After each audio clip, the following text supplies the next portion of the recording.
um companheiro, trabalhador da doutrina espírita, um estudioso e também alguém que nos traz o seu conhecimento para a nossa reflexão, para as nossas mudanças. Ele vem hoje com o tema Lei de causa e efeito. Isso, Jesus. Boa noite a todos. Desejamos que a paz do Senhor continue nos envolvendo a todos, hoje e sempre. É uma alegria estarmos de volta a esta casa amiga, que sempre tem nos recebido muito bem. E ainda nos dá a oportunidade de trabalharmos um pouquinho nesse trabalho, nessa tarefa, sobre a nossa querida doutrina espírita. Como foi anunciado, só lá atrás estão me ouvindo bem?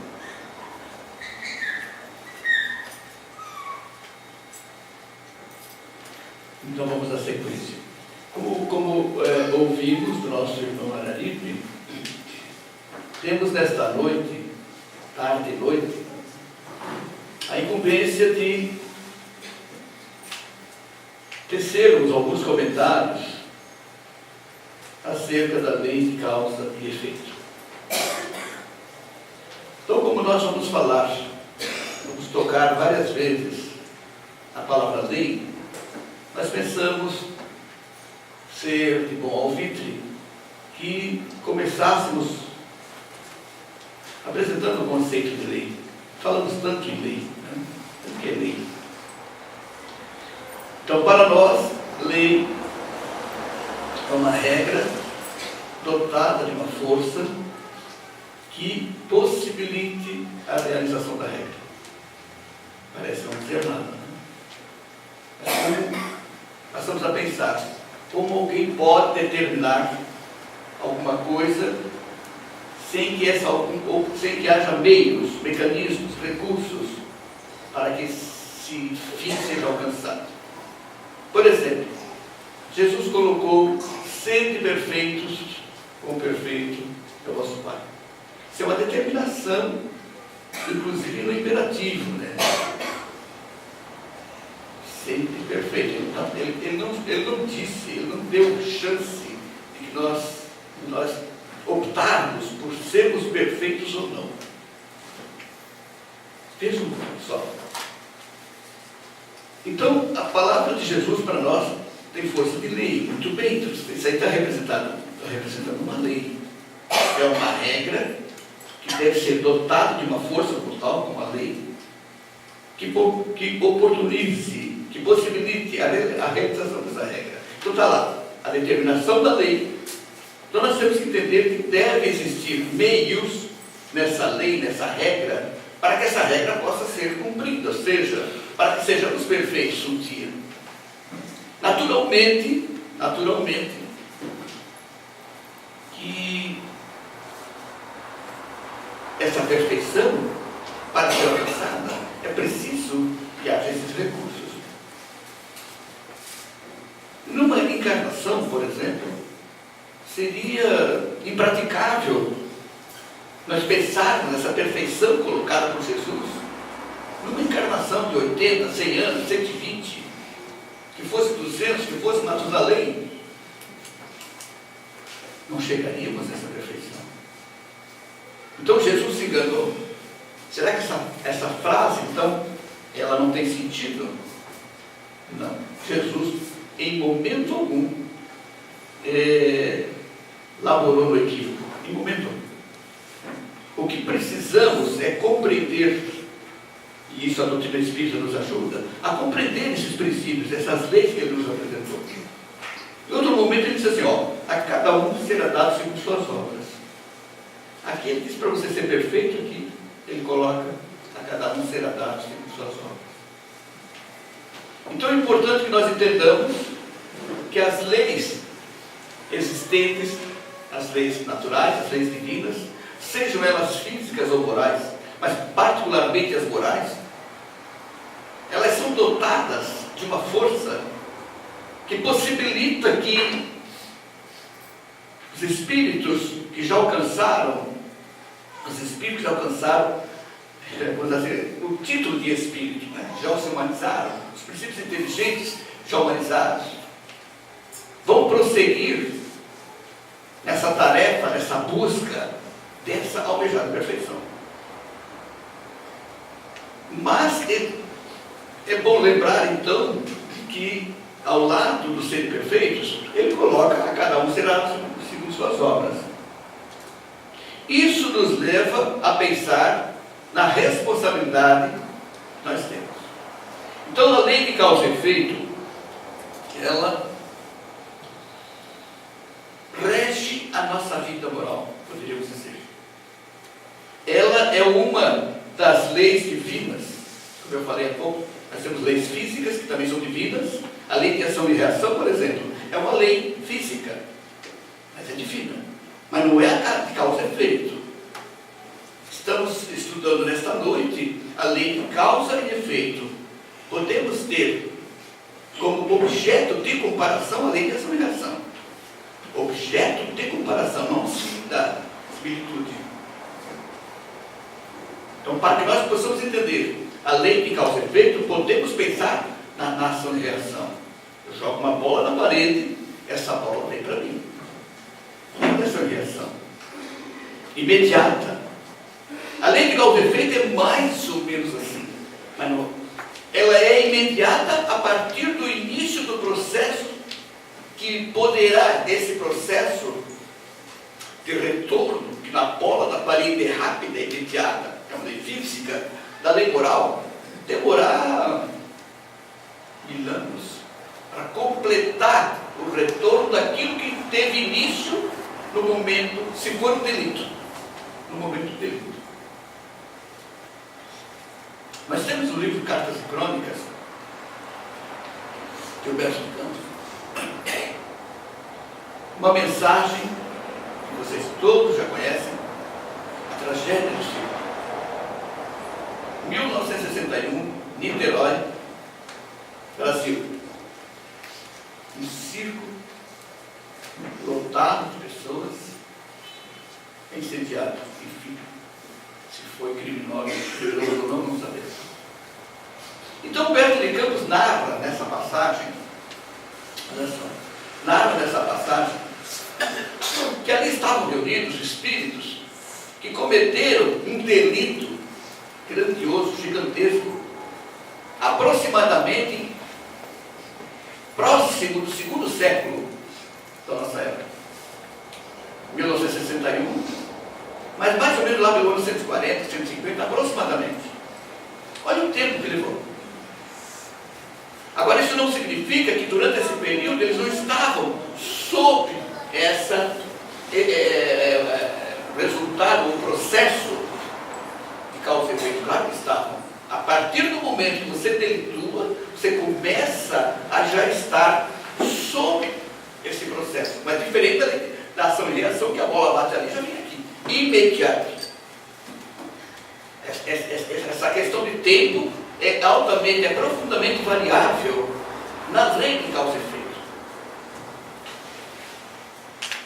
E claro, estamos falando de delito, mas a lei de causa e efeito, ela não rege apenas as questões delituosas. Todo o progresso já realizado, toda a evolução que nós já temos, também é produto dessa lei, que vai propiciando que nós vá avançando através das semeaduras boas. Porque felizmente nós não fizemos apenas, ou não cometemos apenas delitos. Imagina. Que é uma das coisas que nós ficamos muitas vezes presos, talvez até por sentimento de culpa, presos apenas a delitos. Como que a lei de causa e efeito estivesse abrangendo apenas as coisas erradas, as coisas criminosas que fazemos. Não é verdade. Assim como a partir do delito praticado, nós entramos a estar envolvidos no processo de retorno, demora o tempo que demorar, as coisas boas, imediatamente nós recebemos o retorno. imediatamente recebemos as energias salutares, confortadoras, daquele ato praticado, daquele pensamento positivo enviado, daquela prece feita, daquela desculpa, daquele perdão, se for necessário, que o ideal é que não precisemos perdoar, mas ainda vivemos num nível que ainda nos melindramos, daqui a pouco caímos em si e podemos praticar o perdão. Você vai sentindo isso imediatamente. Mas, como ainda nós sabemos que no mundo, como nós vivemos, planeta Terra, de expiações e provas, né? Ainda, segundo os Espíritos de forma, a predominância do mal é muito grande ainda aqui na Terra. E além disso, né? Além da predominância do mal, mas a ausência do bem ainda é grande, porque também Allan Kardec pergunta se não basta não fazer o mal. Ele diz, não, os Espíritos de luz informam que é preciso praticar o bem. Mas se não fazer o mal, já estamos com alguns passos dados na direção do bem. Mas é importante a prática saudável, né? Das coisas saudáveis.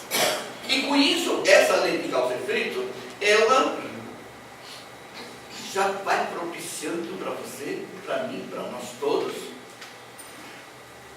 já situações agradáveis, sabe? Situações em que nós vamos sentindo já, como diz lá na palavra do filho pródigo, o abraço do pai. É interessante aquela passagem do filho pródigo, quando ele cai em si, por um processo de maturação, porque o espírito que ali está representado no filho pródigo, está representando um espírito que, diria assim, detona, né, as coisas materiais, atende às suas necessidades imediatas, em tudo. Daqui a pouco surge uma necessidade nova. Segundo Maslow, uma necessidade nova só aparece quando a anterior foi suprida. Então ele gastou todas as questões materiais, supriu todas as necessidades materiais e amadureceu. Surgiu uma necessidade nova, que não adiantava aquele alimento, sejam aquele dos porcos, qualquer um outro. E ali diz a passagem que ninguém lhe dava, porque ninguém pode dar para atender essa necessidade nova, que é a necessidade do espírito, que quando ele amadurece, quando ele entra num processo de maturação maior, é ele que precisa buscar. Então essas necessidades, elas vão surgindo. Então ali tem um momento que quando ele volta à casa paterna, que também não é espacial, mas ele sente, e Deus, o Pai, no caso, veio ao encontro e me abraça. Isso tudo é simbólico. Esse abraço que o filho pródigo sente de Deus é exatamente aquela alegria que você sente no momento que pratica o bem, no momento que você muda o teu padrão, no momento em que nós começamos ou mantemos o nosso padrão cada vez melhor, em direção à luz, em direção ao bem. A alegria que você sente naquele momento, depois de um ato praticado, de um bem praticado, enfim, é o abraço de Deus que está representado ali. Que não é um homem que vem nos abraçar, porque Deus, como nós sabemos, Ele reside dentro de nós. Já sabemos que a própria lei, né? A lei de Deus, questão 621, livro dos Espíritos, onde está escrita a lei de Deus? Está na consciência. A consciência que não é essa cortical aqui, a consciência que é a consciência é o próprio ser espiritual, cuja lei de Deus está esculpida desde o momento em que ele foi criado, simples e ignorante, lá na unidade mineral, para a gente começar a pensar. Desde a forma mais simples dele, ele vem com essa lei dentro dele. E, consequentemente, Deus, o reino divino, tão apregoado por Jesus, que o pessoal procura fora, na verdade é dentro de nós. Então não tem como nós estarmos fora de Deus. Não tem, a questão é nós nos identificarmos com a presença divina dentro de nós. Até porque nós somos fagulhas divinas, nós somos luz. Nós somos centenas de vidas, criadas por esse amor maior, que é o próprio Deus. Só que, evidentemente, que cada encarnação que temos, cada retorno a essa dimensão mais pesada, nós temos uma série de dificuldades para enfrentar aqui. Porque chegamos aqui e encontramos uma cultura absolutamente materialista. O espírito sai da dimensão espiritual para buscar recursos, para poder ir resolvendo através do processo reencarnatório, que é um instrumento que a lei usa para que esse espírito possa continuar a sua evolução e também ir eliminando os chamados resíduos evolutivos. Ao chegar aqui, ele sai de uma dimensão vibratória mais muito boa, até diríamos, em termos de matéria altamente sutil, para vir para cá para uma matéria bastante densa. Porém, não é só isso, ele encontra aqui uma cultura, através das famílias em que ele aborda, predominando o materialismo. Mas ele vem para resolver questões espirituais. Ele vem para resolver questões suas, questões estruturais, cujo perispírito muitas vezes está todo lesado, com problemas sérios para resolver, problemas emocionais, conflitos de relacionamento, ou seja, questões todas ligadas ao ser espiritual que somos. Se você é, eu sou, todos somos. Mas ao chegar aqui, família que nos recebe com todo respeito, né? E agradecendo as famílias que nos recebem, mas o que recebemos em geral são questões materialistas. O que será desse meu filho? Será que ele vai ser? Ou vou prepará-lo para quê? Para ele ser acadêmico? Para ele ser isso? Quer dizer, dificilmente alguém pensa, eu vou prepará-lo para ser muito bem. A gente, em geral, esquece que ali está um espírito, mesmo nós espíritas, que ali está um espírito reencarnado. E às vezes, com questões estruturais, visíveis, no seu físico, questões estruturais que estão a representar as desestruturas do perispírito, e que nós não entendemos que nós estamos a receber alguém para auxiliar a resolver aquelas questões estruturais. Porque a lei de causa e efeito, essa questão dos delitos, o que ocorre quando você delitua? Qual é o primeiro problema? Você pode ter certeza, ele é estrutural, particularmente os grandes delitos. Mas os emocionais também, os dos sentimentos também, com certeza. Mas o perispírito é de uma sensibilidade incrível. Ao você detonar a vida de alguém através de um projétil, antes do projétil atingir o corpo do outro, teu perispírito é atingido pelo teu dardo mental.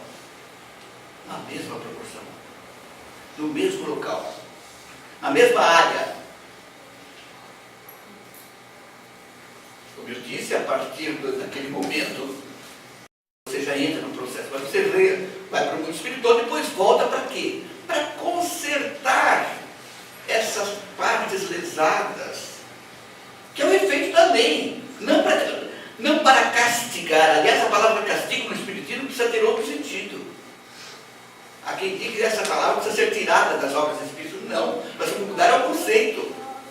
Que o castigo na visão espírita é a possibilidade terapêutica daquele espírito. Através de uma encarnação, através de uma lesão física, cuja lesão física irá, de certa forma, colocar em dia a lesão espiritual. Para nós, é aí que se configura a expiação,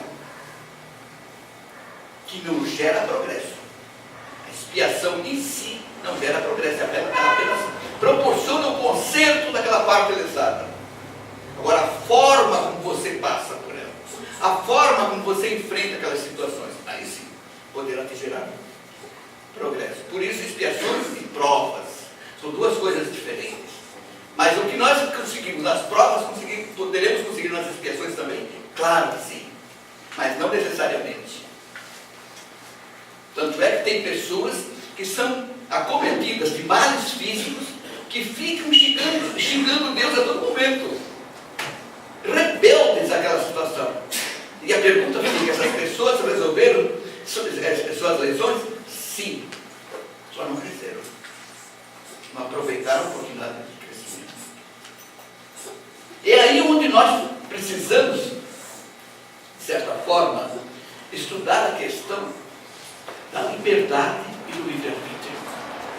A lei de causa e efeito faz com que as nossas liberdades sejam tolhidas. Mas não só a lei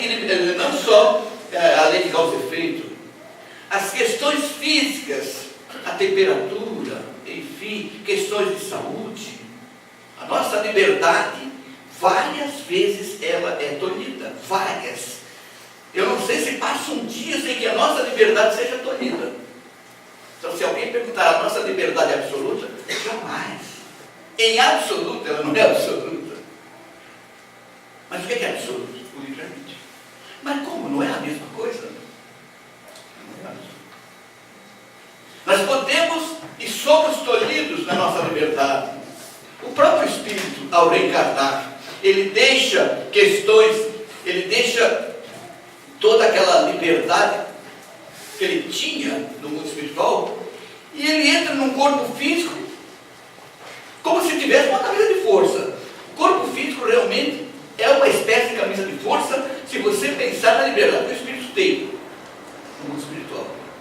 Então aquela liberdade fica tolhida, mas o seu livre-arbítrio fica absolutamente com ele, a não ser que eu tenha problemas de sanidade mental. Mas como é que podemos entender isto? Então, no momento em que a nossa liberdade for tolhida, por exemplo, vamos dar um exemplo bem simples. Um dia de bastante movimento, digamos que eu esteja em Florianópolis, eu tenho que sair, eu só tenho 2 saídas ali. Um horário de muito trânsito, eu tenho um horário para chegar. A minha liberdade está sendo, naquele momento, tolhida. Porém, o meu livre-arbítrio, eu vou apresentar da forma como vou encarar aquela situação. Então, ele é interno. É o livre-arbítrio interno, onde você poderá controlar suas emoções por iniciativa própria, dentro de um processo proativo, ou não. Você vai usar o livre-arbítrio naquele momento. A tua liberdade: puxa, eu tinha que chegar às 8, vou chegar às 8h30. Mas chegue em paz. Isso vai depender do teu livre-arbítrio. O que tu vai fazer? Que tipo de ação você vai, ou atitude vai tomar para administrar aquela situação? Então, o livre-arbítrio é para que nós administremos as situações. Aprendamos, eu diria assim, até a navegar nas emoções, a despeito da nossa liberdade ser muitas vezes tolhida. Então, várias situações. Você está se preparando para ir a uma festa com a melhor roupa possível, daqui a pouco cai um temporal enorme. Tua liberdade para fazer o que tu pensou, chegar, né, com aquela roupa bem passadinha, bem cheirosinha, o cabelo, né, as mulheres, de repente tem que sair, correndo o risco de desmanchar alguma coisa que levou uma tarde toda para fazer. É a liberdade que está sendo, de certa forma. Como você encara isso? Você está pronto para sair, precisa pegar o avião. De repente, o teu familiar adoece repentinamente. Liberdade. Então, a nossa liberdade, a todos os instantes, ela está sendo testada, e somos testados através do tolhimento. Livre-arbítrio, essa coisa interna, essa é nossa. Essa nós precisamos aprender a administrar e a usar o livre-arbítrio. Ainda não sabemos usar o livre-arbítrio. Ainda não sabemos.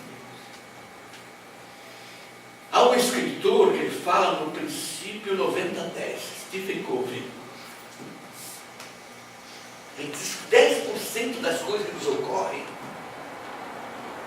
elas praticamente estão fora do nosso controle. Mas 90% representa o mau uso que fazemos daqueles momentos diversos. Ou seja, a liberdade sedutorina e você não sabendo administrar aquelas situações. Ele até conta um episódio, acho que eu já devo ter falado aqui. Ele conta um episódio de um empresário que estaria pronto para sair para o trabalho e ao tomar café, a filha pequena, 5, 6 anos, derrama café na sua veste, no seu vestuário. Isso estava fora do controle dele. Agora, gente, o que aconteceu depois, em função agora do livre-arbítrio, que ele não soube controlar, foi o pior dia da vida dele. Por quê? Ele começou a xingar a menina, começou a xingar a esposa. De qualquer forma, ele ia ter que tirar aquela camisa, trocar a roupa. Ele já começou a perder tempo por ali e perdendo também o seu controle emocional. Resultado: a van que passaria para pegar a menina para levar para a creche já tinha passado. Ele teve que levar a menina. E começou ali o dia dele, cada vez com situações mais complicadas. Ou seja, era 90.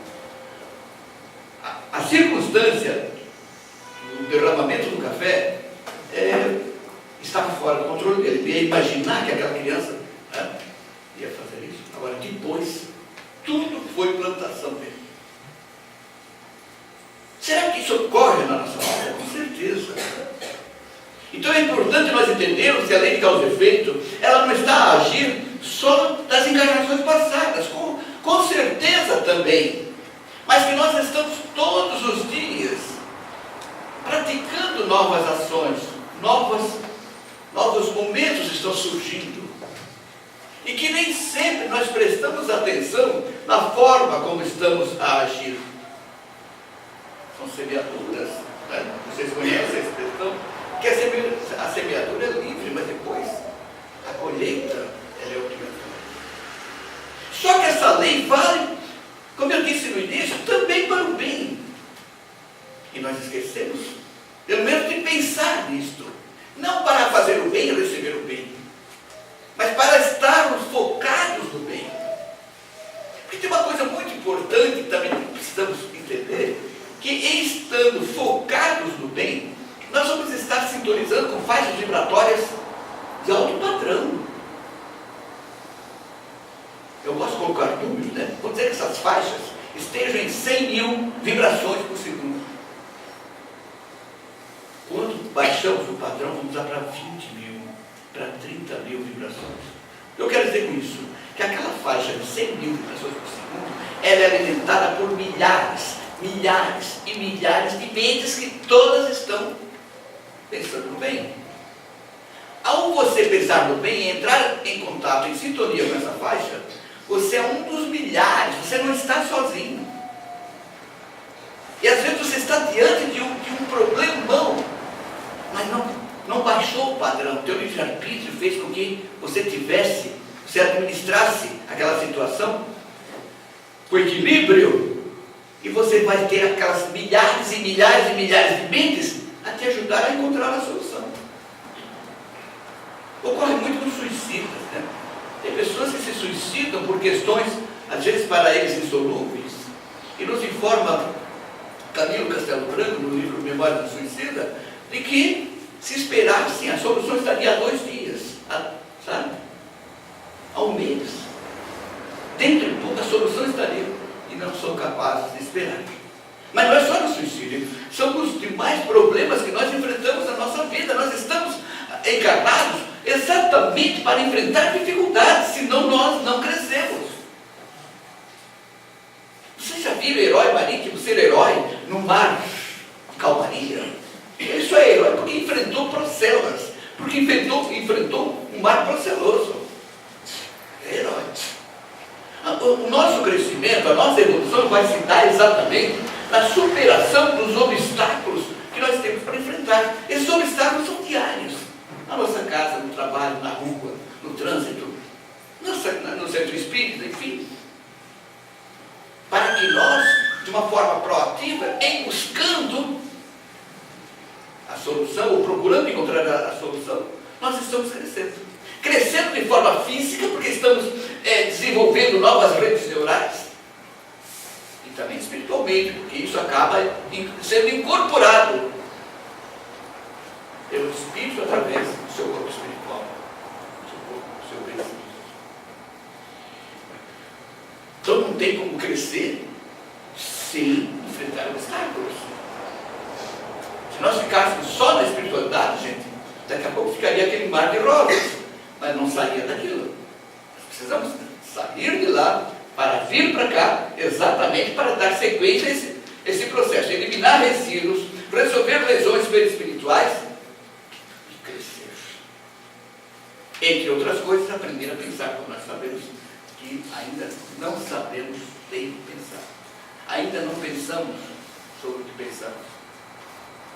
Mas estamos encarnados numa dimensão bastante densa, onde as frequências aqui, as moléculas, vibram numa frequência lenta. Aqui ainda dá para pensar, mesmo as bobagens, elas demoram para acontecer, mas acabam acontecendo.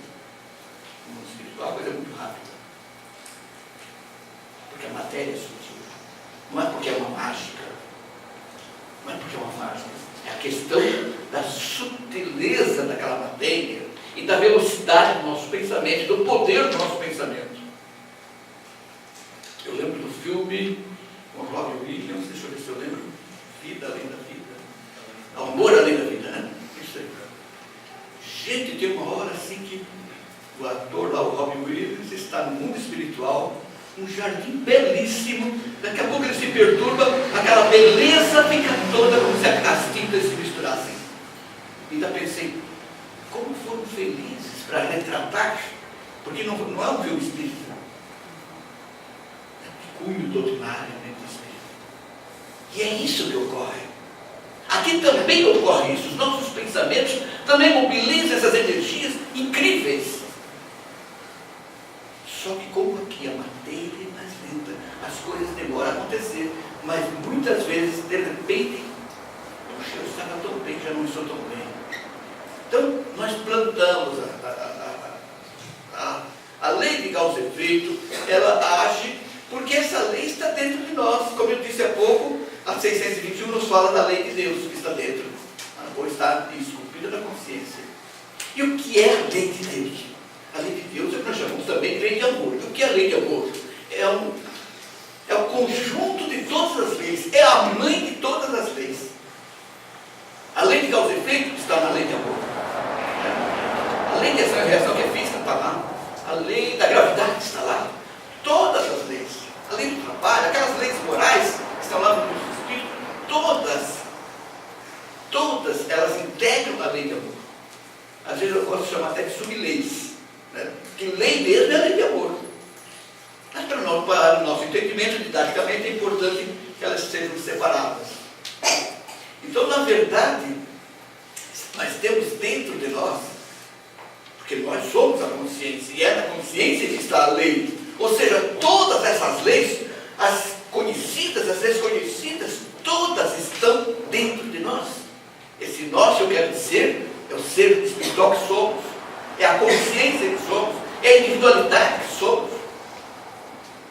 Então isso é importante que nós entendamos que nós carregamos conosco o estatuto divino. Nós carregamos conosco, sabe, esse conjunto enorme de princípios divinos que nós chamamos de leis, que nos abençoam ou não, porque nós sabemos que não existem privilégios no universo, não existe privilégio nas leis divinas. O que existe é produto, é resultado das nossas ações, consoante o que Jesus mesmo falou, a cada um será dado segundo suas obras. Então nós temos aquilo que fazemos. Quanto mais o bem nós fizermos, melhor, mais bem nós teremos. Se isso ainda não está acontecendo, é porque ainda temos muitos resíduos para serem resolvidos. Mas vamos cada vez mais, através do bem, nós vamos conseguindo meios de ir anulando esses resíduos. E ainda mais, de irmos anulando os vícios, os defeitos, as paixões que ainda trazemos conosco. Mas felizmente já temos muitas virtudes. Essas virtudes precisam ser identificadas. No autoconhecimento é preciso que nós direcionemos os nossos pensamentos para as virtudes. Porque por uma espécie de sentimento de culpa parece que nós só olhamos para os defeitos e vícios, nossos e dos outros, mas principalmente dos outros. Quando que na verdade nós vamos anular defeitos e vícios através do desenvolvimento das virtudes. Surge a luz, a treva bate retirada, ou melhor, ela é transmutada. Então, na verdade, por uma espécie, penso que seja, né? Por uma espécie de sentimento de culpa, nós só olhamos os defeitos. E ainda mais, como eu disse, o Espírito, ao chegar aqui, ele encontra uma cultura incrível. Né? Ele encontra uma cultura absolutamente materialista. Que mais tarde, né, o Espírito, quando completar o seu processo, né, da encarnação física e psicológica, que vai se dar lá pela adolescência, física lá pelos 7 anos, mas a psicológica vai mais. Ele possa fazer um resumo, ele possa fazer uma síntese, ele possa fazer um supra-sumo do que ele recebeu agora, não do que ele trouxe. Mas se o que ele trouxe não é muito bom e o que ele recebeu agora não é muito bom, que síntese vai ter?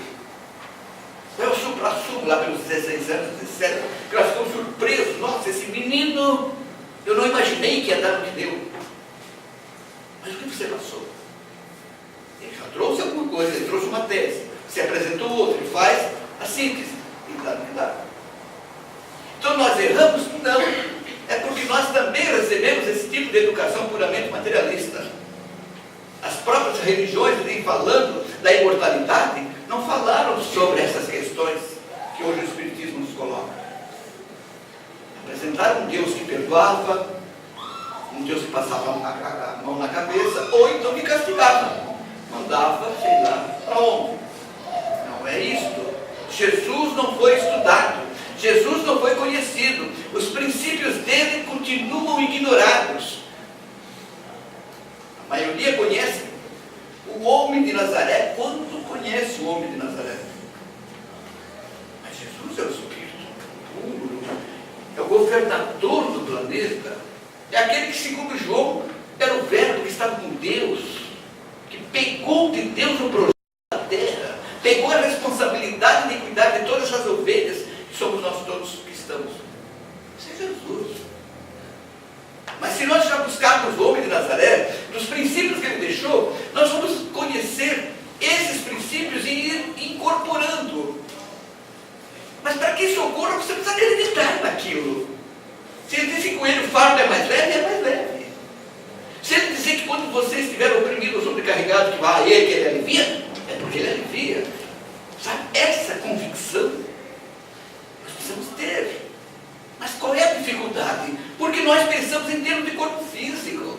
Nós pensamos nessa frequência vibratória que rege o corpo. O perispírito tem uma frequência mais alta, mas o eu divino é muito mais alto ainda. Mas nós continuamos pensando aqui, vamos supor, 20 mil vibrações por segundo para o corpo, 50 mil vibrações por segundo para o perispírito e 100 mil para o espírito. Para a alma, que ainda não é espírito. Muito bem. A gente fica preocupado com os 20 mil. Você já pensaram quando nós fazemos prece, em que frequência nós estamos? Na frequência do corpo? Na frequência do perispírito ou na frequência do espírito? Ou tendo pressa porque já vai estar a hora? Perceberam como é urgente? Como é urgente, não pode ser apressado, mas que seja urgente. O trabalho sobre a nossa natureza espiritual, minha gente. Nós somos almas ou espíritos encarnados. Estamos numa experiência humana. Somos seres espirituais, uma experiência humana, e vamos passar. Isso vai passar. É transitório, estamos em trânsito aqui. Dando um valor extraordinário para isso aqui. Mas valor no sentido materialista. Porque na verdade nós precisamos aprender a valorizar esse mundo que não é um valor de lágrimas, e sim uma beleza de mundo. Uma escola, um hospital, uma diária, mas é sempre objetivando a recuperação do eu divino. Mas se eu não tenho essa certeza do que eu sou, eu vou ficar com o persona. O Luiz Miller é um personagem que pode estar trabalhando pelo ego ou por ele mesmo, o espírito. A maioria de nós trabalhamos pelo ego, pelas coisas imediatas, entendendo os valores imediatos. Qual é a grande dificuldade do espírito quando chega no mundo espiritual? Exatamente porque ele vai com a imagem que tinha daqui, do ego, da imagem personalística. Raramente voltamos como espíritos, continuamos como homens, como personas. Lembra do André Luiz, como é que ele chegou? Lembra quando ele foi lá, ele achava que ainda era médico. Quando ele foi atender, ele perturbou, porque ele não tinha se despido daquela investidura, que era transitória. O conhecimento como médico não se acaba nunca. Depois, vocês viram que o Henrique de Luna nem disse que era médico, nem doutor Henrique de Luna. Mas depois vão aparecer outros com outros. Isso não tem problema, desde que esses títulos não levem você para aquela imagem exacerbada que tinha quando encarnado. Imagem exacerbada de si mesmo, porque o grande problema nosso é da imagem que nós fazemos de nós. Quando alguém nos agride, é a imagem que é agredida. Nós nos sentimos agredidos porque, nossa, olha só, logo essa pessoa vai dizer isso para mim. Por que não? Porque eu faço uma imagem, uma autoimagem altamente, gigantescamente exacerbada. Nossa. Então a doutrina espírita, primeiro, ela vem resgatar o Cristo, os princípios que ele deixou. Por isso nós precisamos estudar esses princípios. E nós vamos ver que esses princípios estão todos na doutrina espírita, porque o espiritismo é o consolador. O espiritismo é a materialização daquela promessa que Jesus fez na última noite, na última ceia, quando ele falou para o Pedro, falou para o Judas, falou e vinha o traidor foi indicado. O Pedro disse: não, mas para onde, mestre? Se tu for, eu também vou.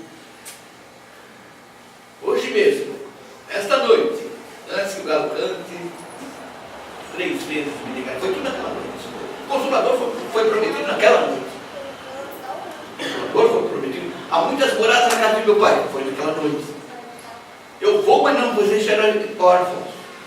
Voltarei ao meu pai e ele vos envia na outra Consolador. Naquela noite. Eles estavam desesperados. Jesus estava para deixar o bem deles. Sabe? Então, na verdade, é importante que estudemos Jesus.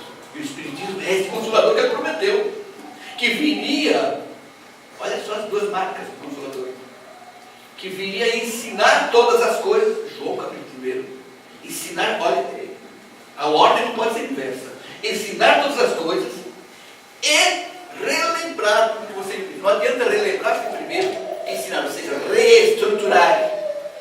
Nós precisamos trabalhar cada vez mais esse nosso ordem psíquico, psicológico, onde os preconceitos estão fortes, para que as ideias de Jesus, hoje trazidas pelo Espiritismo, possam encontrar um odre novo. Como ele disse, não se coloca vinho novo em odre velho.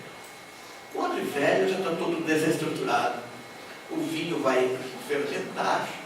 Como fermentam as novas ideias, e o odre vai arrebentar.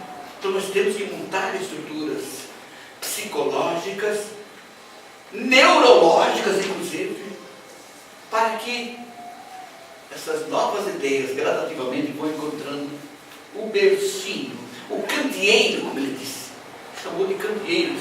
Ninguém coloca a luz debaixo do alqueire. É preciso ter um candeeiro, uma base para colocar a luz em cima. A ideia é ir chegando aqui. Se não tiver nada, se nós não tivermos essas estruturas, a gente acha muito bonito, mas daqui a pouco não sabe mais nada. Mas a gente vai continuar, porque em vindo às reuniões, em estudando, em superando as dificuldades, nós estamos montando essas redes neurais, essas novas sinapses. Isso tudo vai nos auxiliar a a entender cada vez mais aquilo que a gente já sabe, nós vamos transcendendo cada vez mais, porque nós começamos entendendo as coisas a partir do aqui e agora, e é ótimo que seja assim. Mas daqui a pouco você não vai ver mais a parábola do filho pródigo do jeito que via. Eu já apresentei para vocês hoje alguma coisa mais profunda da parábola.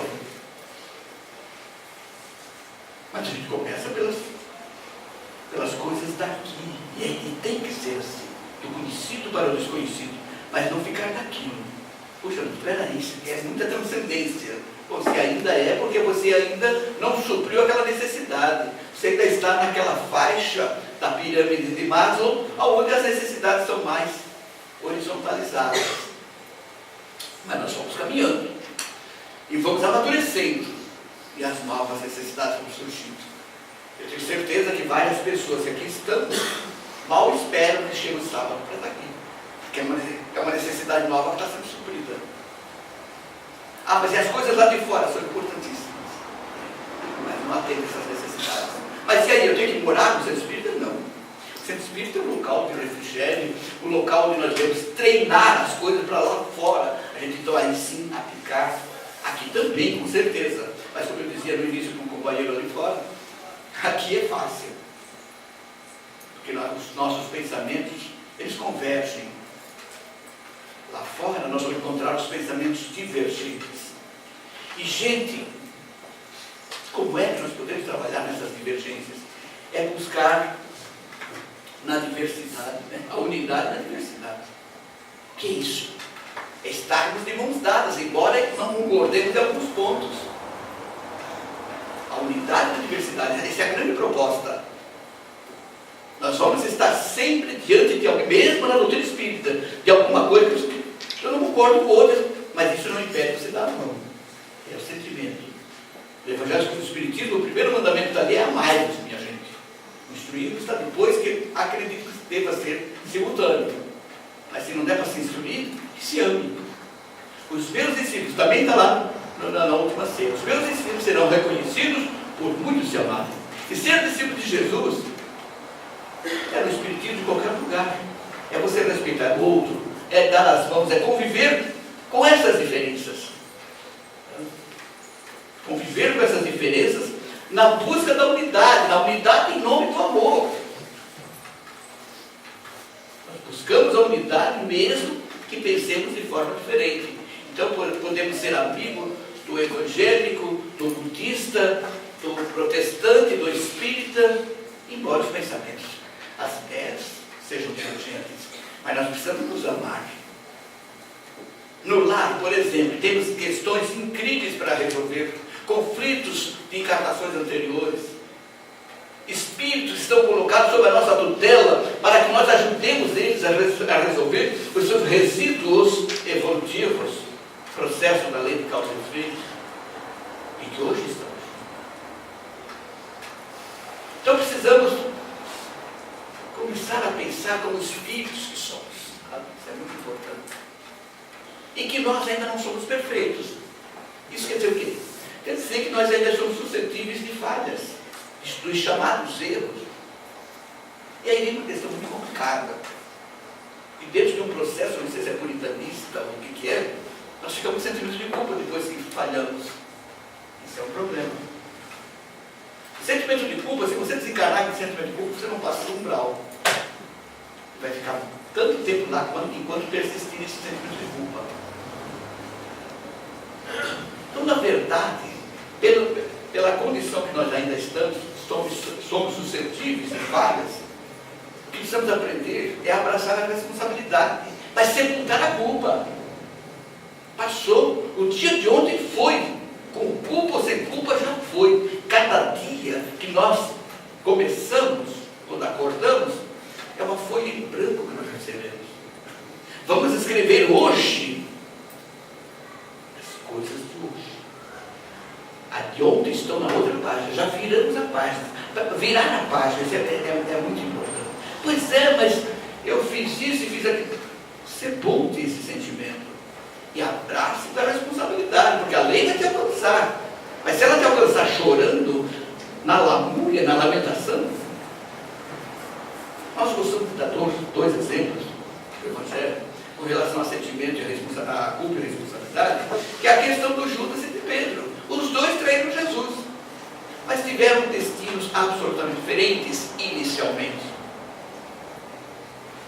Judas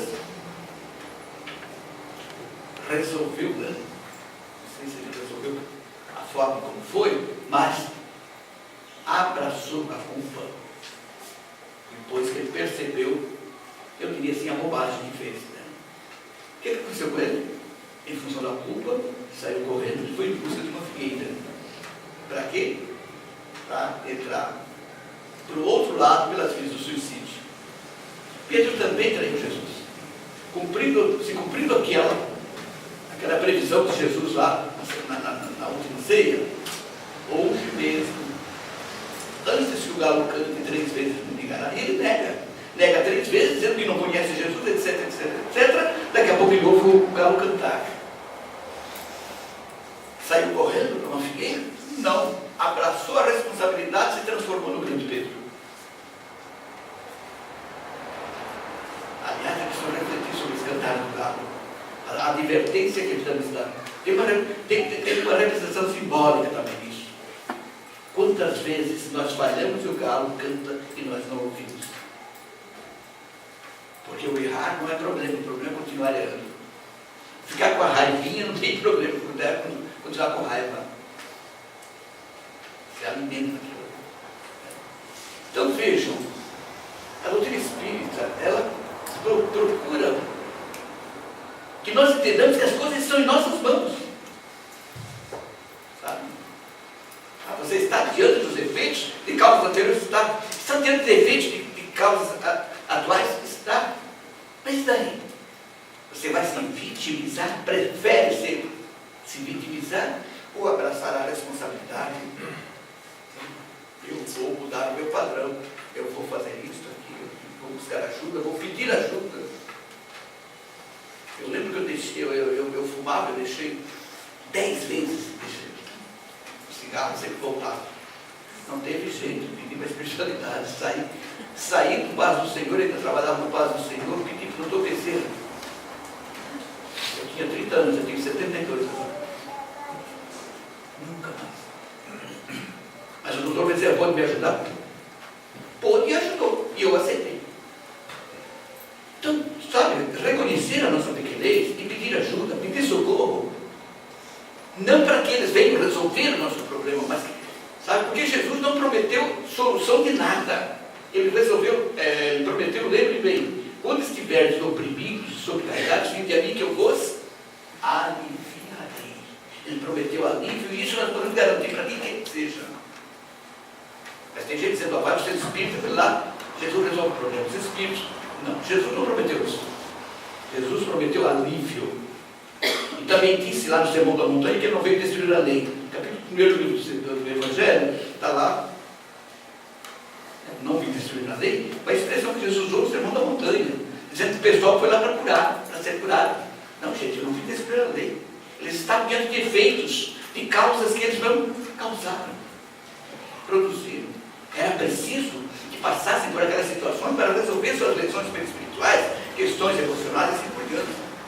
E vocês poderiam dizer assim, peraí, algumas vezes Jesus curou, ótimo, nós sabemos de que realmente tem casos possíveis de ser curados, final de expiação, coisas parecidas, e até por missão. Você lembra do cego de nascença, quando Jesus cura o cego de nascença, os próprios discípulos perguntaram para Jesus. Foi ele, olha só quando eles lá já pensavam na lei de causa e efeito. Foi ele ou os pais dele que pecaram? E Jesus responde que não foram nem os pais, nem foi ele. Ele assim veio para que se manifestasse através dele a glória de Deus. Ou seja, para que Jesus pudesse curar, porque Jesus usou as curas, eu costumo dizer que por marketing. Porque ele tinha que ter gente para falar. Ele veio para trazer mensagem para pessoas. Ele tinha que juntar povo, ele tinha que ter gente e ainda mais buscar credibilidade. Que a palavra dele fosse ouvida.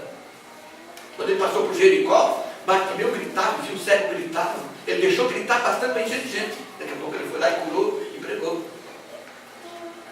Então as curas foram estratégicas. Agora o não vir destruir a lei é fantástico. Porque Jesus não podia fazer isso, ele não podia curar alguém que estava em terapia.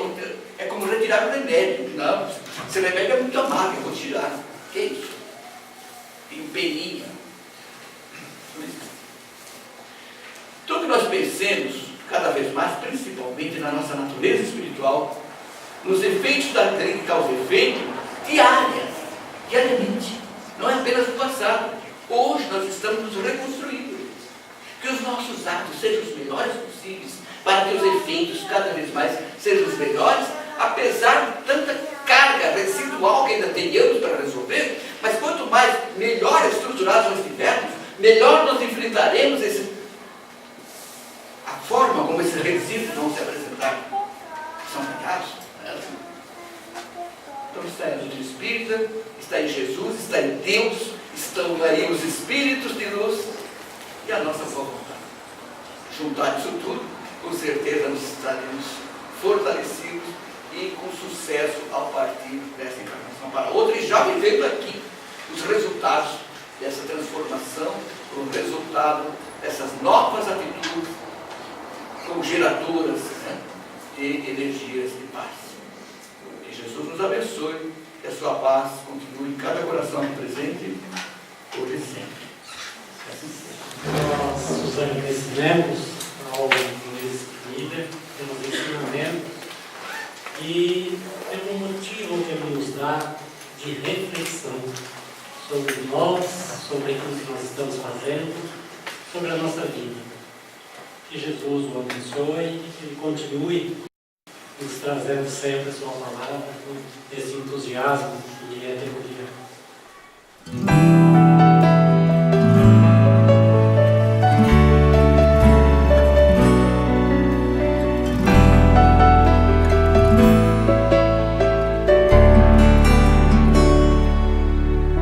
Se a gente seguisse o seu caminho, seria feliz. Se a gente ouvisse os seus conselhos, seria feliz. Se fosse manso como ele, seria feliz. Tinha mais coragem e determinação pra mudar. Se a gente compreendesse mais o que ele deixou, seria caridade e paz, amando o amor. Não ia mais ficar chorando, nem se lamentar. Quem seguir o seu exemplo vai se iluminar. Quando acusados ou amor, caluniados ou perdão, quando traídos ou a luz do coração, quando atacado ele sorriu, elogiado ele nem viu. Meu irmão Chico, nossa eterna gratidão. Quando acusados ou amor, caluniados ou perdão, quando traídos ou a luz do coração, quando atacado ele sorriu, elogiado ele nem viu. Meu irmão Chico, nossa eterna gratidão. Se a gente seguisse o seu caminho, seria feliz. Se a gente ouvisse os seus conselhos, seria feliz. Se fosse manso como ele, seria feliz. Tinha mais coragem e determinação pra mudar. Se a gente compreendesse mais o que ele deixou,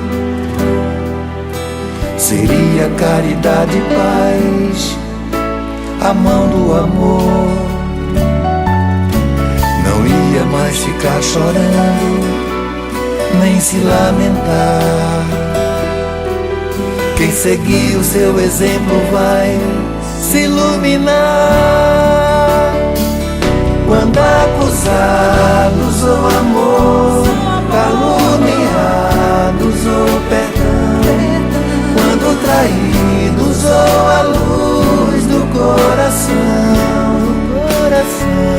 Quando atacado ele sorriu, elogiado ele nem viu. Meu irmão Chico, nossa eterna gratidão. Quando acusados ou amor, caluniados ou perdão, quando traídos ou a luz do coração. Quando atacado ele sorriu, elogiado ele nem viu. Meu irmão Chico, nossa eterna gratidão.